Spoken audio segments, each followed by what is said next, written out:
Okay, so we're going to show you how to take this spindle off. Pretty easy. This is for all Dana 44s, Dana 50s, Dana 60s. You're going to get your spindle nut you took off, a used one or a new one, thread it on, and you're going to use a flathead screwdriver or a chisel and then a hammer. So you're going to hit on that spindle nut instead of, a lot of people hit it in the middle where their bearings aren't, but this saves it and makes it look a lot better. So hit on your spindle nut.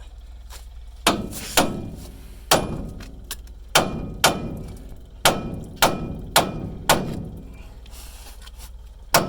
gonna go top and then from the bottom.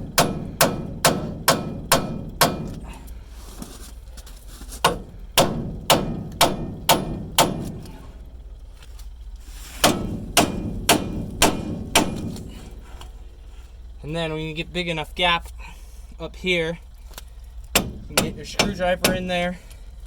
There's not enough room quite yet. There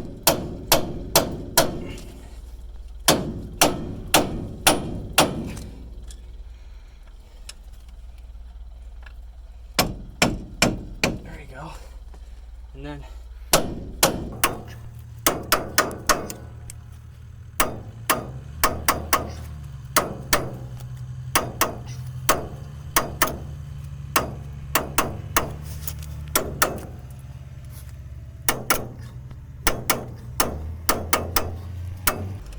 so I'm kind of prying out with the top of the screwdriver at the same time.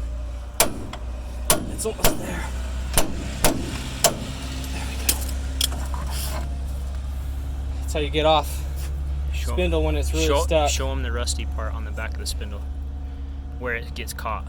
Yeah, so it gets stuck here, you know, on this outside edge of the inside edge of your knuckle there. You just got to break it free. And with the screwdriver on top, when you hit up, it pops the top out, makes it a lot easier.